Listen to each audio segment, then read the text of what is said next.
Olá, cursista! Vamos à nossa aula de hoje? Vamos continuar em estrutura de repetição. Só que hoje a gente vai utilizar outra estrutura. Hoje a gente vai utilizar o for. Ele é uma estrutura que tem umas especificações diferentes do while. A gente vai ver como a formulação dele é diferente, tá? Aqui eu vou fechar isso aqui. Vou arquivo, novo projeto. Vou deixar em aplicação Java, é muito importante que fique marcada a aplicação, tá? Aqui eu posso criar com o nome que eu quiser, aula 05, que a gente está utilizando esse padrão, né? Estamos utilizando aula. Aqui eu vou deixar a classe criada, já a classe principal, para que eu não tenha que criar.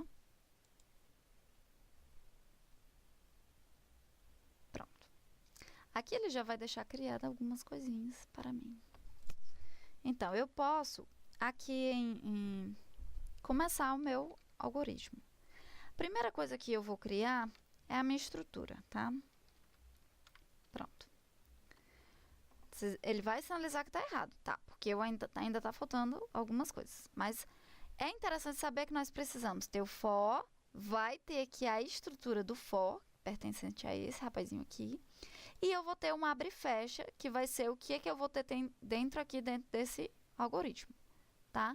Então, eu tenho que ter a abertura e a finalização, sempre. Então, aqui dentro do for, a primeira coisa que eu vou fazer é criar uma variável. Int i. Pronto, eu criei a minha variável, certo? Essa variável poderia ter vários nomes. Poderia ser joy, poderia ser var, poderia ser num. Esse é o nome da minha variável. Posso botar qualquer valor, eu geralmente digo para colocar uma coisa que você vai lembrar depois. E aqui é o tipo. Isso aqui não pode, vai ter lá aqueles tipos primitivos que a gente viu lá no material, tá? Então, aqui é do tipo inteiro, então quer dizer que vai ser um número, né? Vai ser um número inteiro. Não vai ser, por exemplo, 2,3. Vai ser um número inteiro. Tá? Aqui eu vou utilizar o i. Pronto, criei a variável. Ele ainda está dando erro. Por que ele ainda está dando erro? Porque está faltando outras especificações. A estrutura do for, ele pede 3 parâmetros. São 3 informações diferentes, tá? Vamos lá. Eu vou criar aqui minha condição.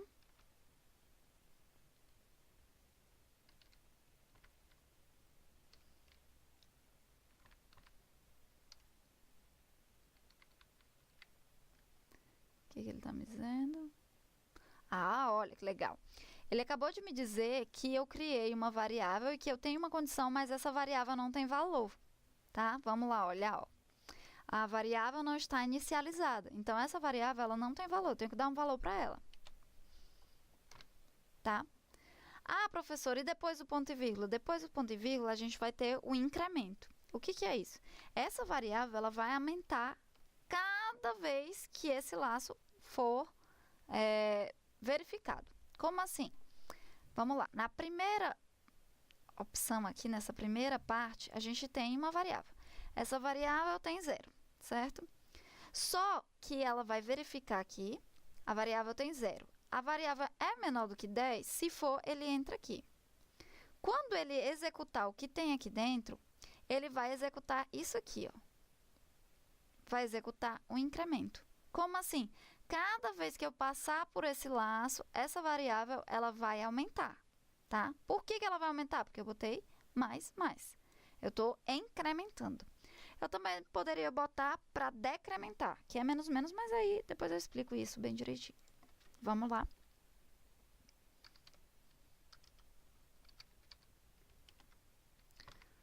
De print aline. E eu vou imprimir a variável. Professora, posso imprimir a variável sem as aspas? Sim, pode sim. Aqui a gente está imprimindo um valor. Esse valor está dentro de uma caixinha. Então, eu posso imprimir a caixinha. Então, o que vai acontecer aqui?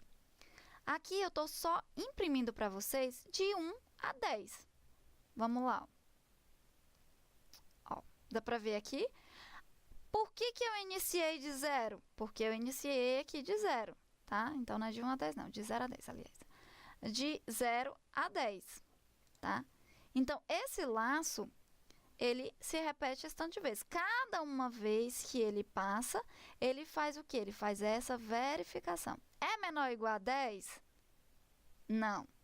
Eu poderia fazer também, por exemplo, eu tirar o igual e só menor que 10. Então, só vai até 9. De 0 a 9. Ó, só vai de 0 a 9. Ah, eu queria de 1 a 10. Eu posso mudar aqui, colocar inicializando em 1 e colocar até menor igual a 10. Então, esse é um laço de repetição simples, tá? Eu poderia, por exemplo, colocar de formas diferentes, mas eu não vou colocar assim. Vamos fazer de uma outra forma aqui. Eu vou criar essa variável aqui fora.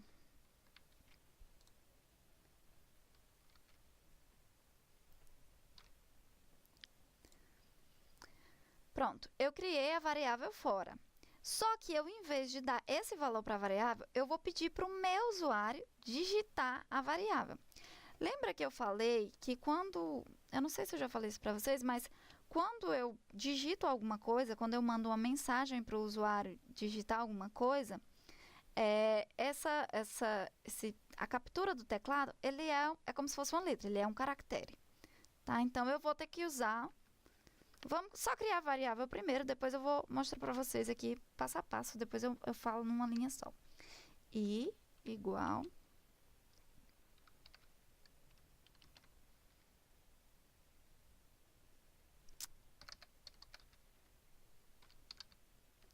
Pronto. Aqui, o que eu fiz? Eu primeiro criei a variável, depois eu vou converter essa variável em inteiro, porque como eu disse para vocês, eu estou pegando ela do teclado, vai ser letra. E agora eu vou pedir ela do teclado. O que eu vou usar? Dessa vez eu vou usar o JOptionPay.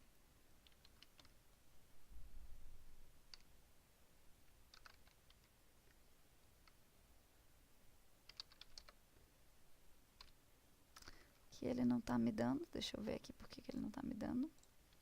Vou ter que importar ele, eu vou querer...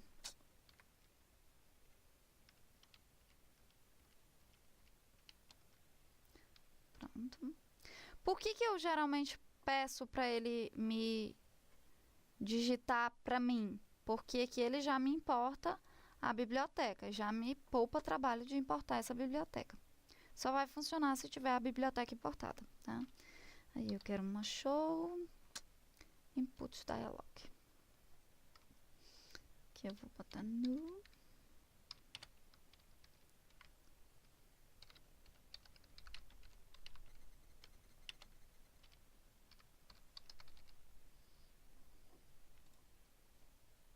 Que ele está me dando uma sinalização. O que está faltando aqui? Ó?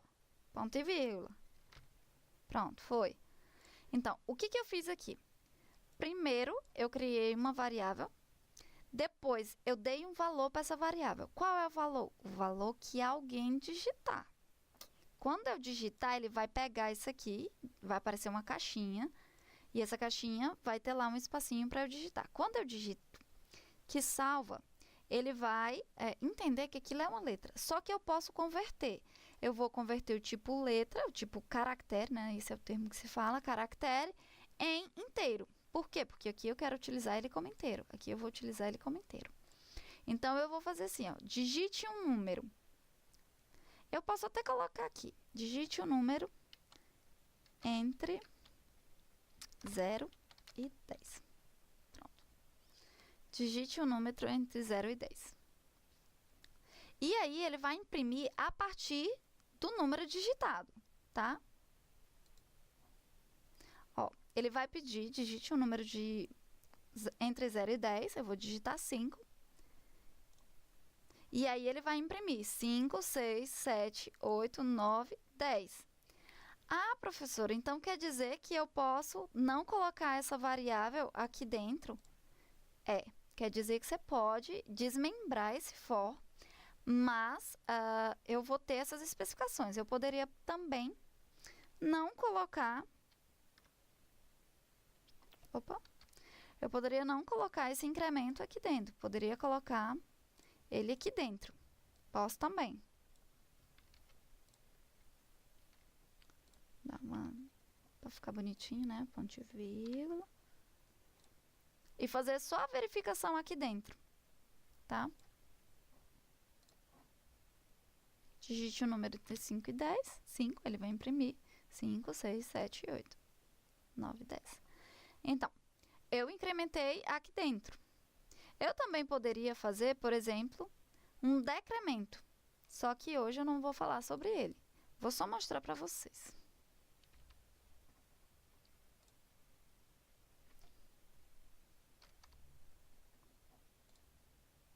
Não fez nada. Por quê? Porque eu botei um número maior que 10. Agora vamos botar um número menor que 10. 5. Agora ele vai imprimir. Ó, ele vai entrar em loop eterno.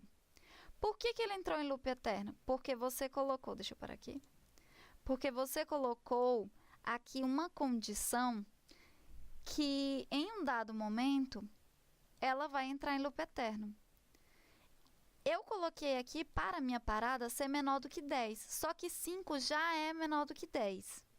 Quando eu coloco 5, ele vai diminuindo 5, 4, cada vez. 5, 4, 3, 2, 1. Só que quando chega em 1, ele continua diminuindo, porque aqui a minha verificação ela está sendo falha. Então, eu vou entrar em loop eterno. Então, isso é o que se tem que ter muito cuidado quando você vai utilizar a estrutura for.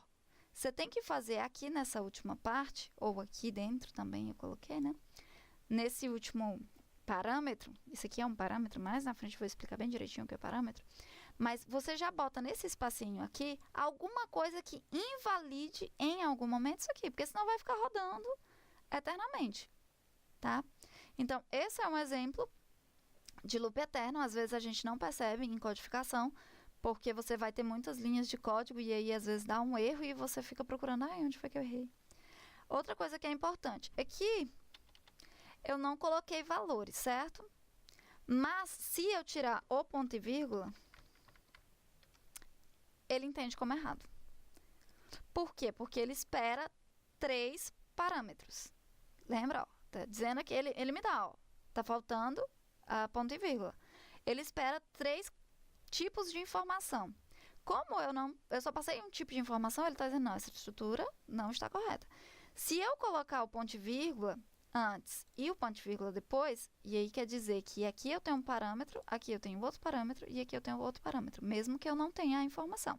Ele entende que aqui é uma coisinha, aqui é outra coisinha e aqui é outra coisinha, tá?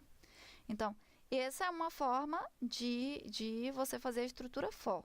Ela é uma estrutura, eu acredito que fácil de decorar, até pela própria, a própria sintaxe é fácil, não é difícil. Ela é muito utilizada também dentro da programação.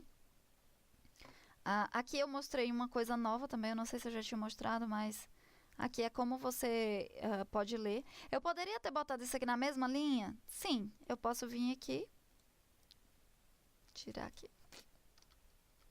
Pronto. Eu crio a variável aqui nessa primeira parte, criei uma variável, o nome da minha variável é i, do tipo inteiro. Em seguida, eu vou atribuir um valor a essa minha variável, que é isso aqui que eu estou digitando. Só que quando eu digito, ele entende como caractere, o que acontece? Eu vou ter que converter. Então, eu estou usando aqui, ó, em teste, passa em int. Tá? Isso aqui é uma função para converter. E tem que estar digitado dessa forma. Com letra maiúscula, com ponto, com letra maiúscula. Por quê? Porque aqui eu estou convertendo. Então, tem que ser... O Java ele tem esse problema que ele é muito estruturado e essa estrutura é muito engessada. Então, se você digitar uma coisinha errada, ele não entende. Então, tem que ser assim. Então, o que eu estou fazendo aqui? Eu estou pegando uma coisa do teclado, estou convertendo, aqui eu faço essa conversão de caractere para inteiro. E aqui eu pego esse inteiro que eu converti e jogo dentro da minha caixinha que se chama i, da minha variável que se chama i, tá? E aí eu posso manipular i aqui do jeito que eu quiser. Mais. Então, essa nossa aula de for é uma estrutura a mais de repetição, a gente ainda tem o case. Acho que vou botar material sobre o case, para não ficar também muito extenso. Então, fique atento às datas das nossas tarefas e qualquer dúvida, podem me contactar tanto pelo grupo de WhatsApp como pelo e-mail, pelo AvaSed. Vocês podem lá me mandar mensagens tirando dúvida, tá? Até mais!